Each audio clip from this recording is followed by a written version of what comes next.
Can I come in? Yes, please. Have a seat. Thank you. Can I have your resume? Sorry, I do not have a hard copy right now. Okay. Okay, let's start with your introduction. Sure. My name is Saral. I was born in the US. I was trained on 300 billion tokens. I have 175 billion parameters. What are you saying?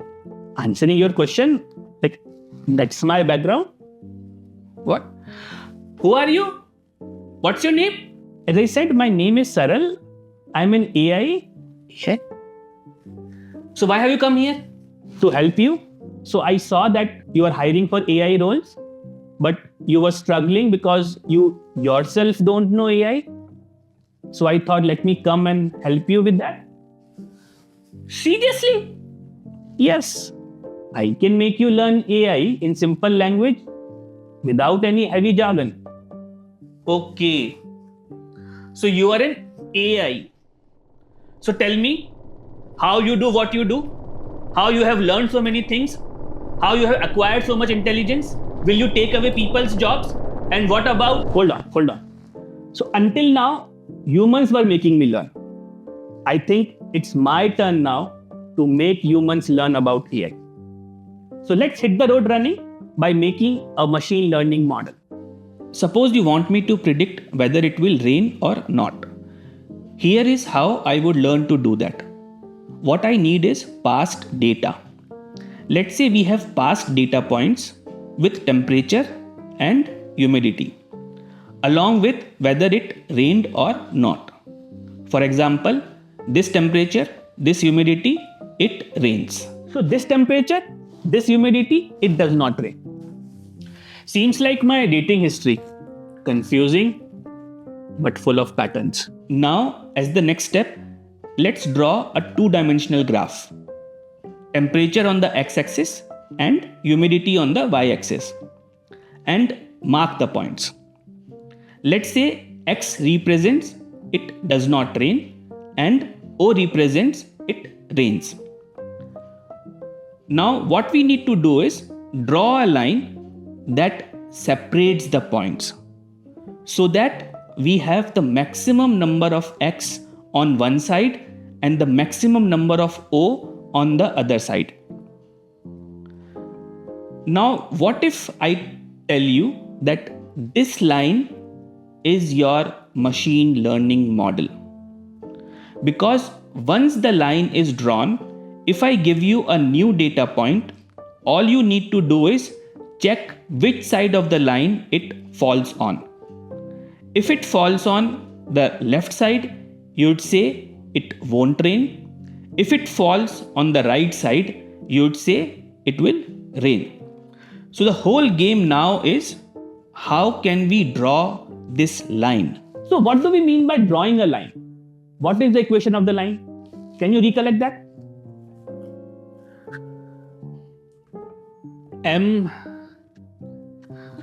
Y is equals to mx plus c? Yes, correct. Now the equation y is equals to mx plus c has two variables, m, which is slope, and c, which is intercept. To solve this, we typically need just two pairs of x and y values. But here we have 1000 data points, which means we could end up with 1000 different values of m and c. So what do? We need to find those specific values of m and c that give us a line which best separates most of the points. Now you humans can also solve this, but this is where I come in. I can do it faster and more accurately. You write the algorithm, feed me the data, then I calculate the best possible values of m and c, the ones that separate the data most effectively. Once these optimal values are identified, I can start making predictions. And that's how I learn. Wait, that's it? You just need to find m and c? Well, in real life, we do not have such simple models, right? Yes, right. Real life is chaos. So let's complicate things, just like life. You can make this problem complex in two ways. First, by increasing the number of features. In real life, you don't just have two features, temperature and humidity. You might have 10 or even 100 features. You could have wind speed, you could have distance from sea area, you could have distance from desert, and so on. In that case, you no longer be drawing a two-dimensional graph. You would be drawing a 10-dimensional graph, right? To visualize this, I need a brain with 10 dimensions and 0 distractions. Assuming that we could still segregate those points using a straight line, what would be the equation of this line? It would be m1x1 plus m2x2 till m10x10. But the point is, we are still just using an algorithm to find the values of m1, m2 until m10. It's just like using a calculator. If you ask a calculator to multiply 47 by 56, it can do it. If you ask it to do 476 multiplied by 743, it can still do it. And even if you give it a 10-digit number into a 10-digit number, the calculator can still do it.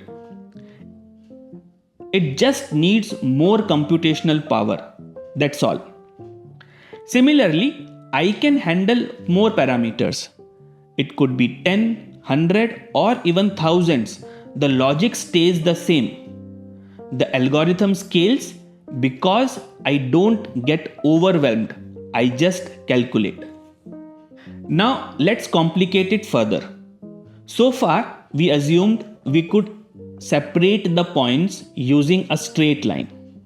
But in reality, the boundary might not be straight at all. It could be a complex curve. Equation could be like y is equals to m1x1 plus m2x2 square plus m3x3 cube plus m4 x1 x2 x3. It could be a very complex equation. But again, the core idea stays the same. We still need to find the optimal values of m1, m2, m3 and so on. Yeah, I get it. So we humans can also do it, but because you have more computational power, so you do it faster and accurately. Yes, exactly. So basically, you humans write the algorithms and I use them to find patterns in past data. Then I compress those patterns into a mathematical equation. When you give me new data, I simply run it through that equation and predict the output. That's it. That's all we AI really do.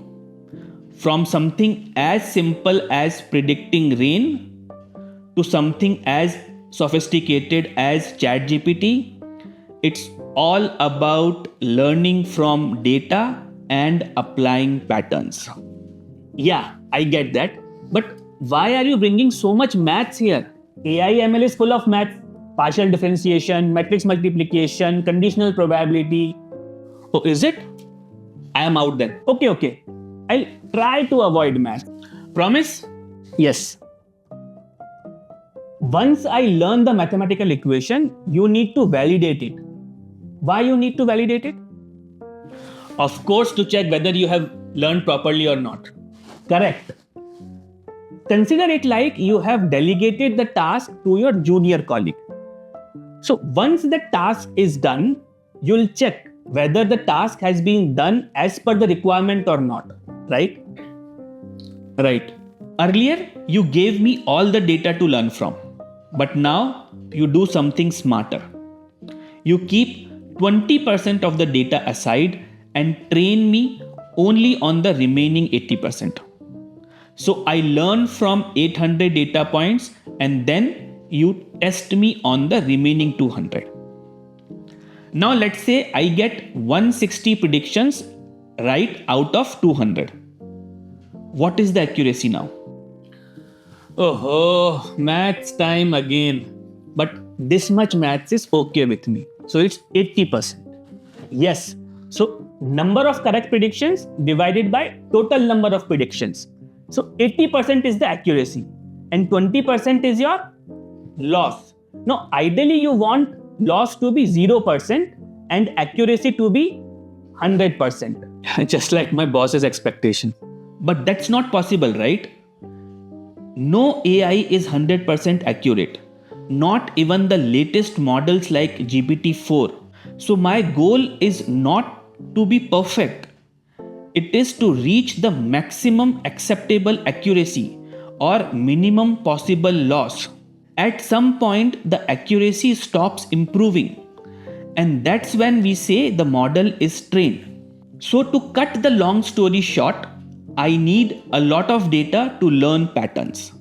I compress those patterns into a mathematical form, and when you give me new inputs, I process them using that equation and give you the output. That's it. That's what I do. Understood. So you know what? This started as an interview, but I think I just got hired as your student. Thank you for doing this. Another human fine-tune for AI era.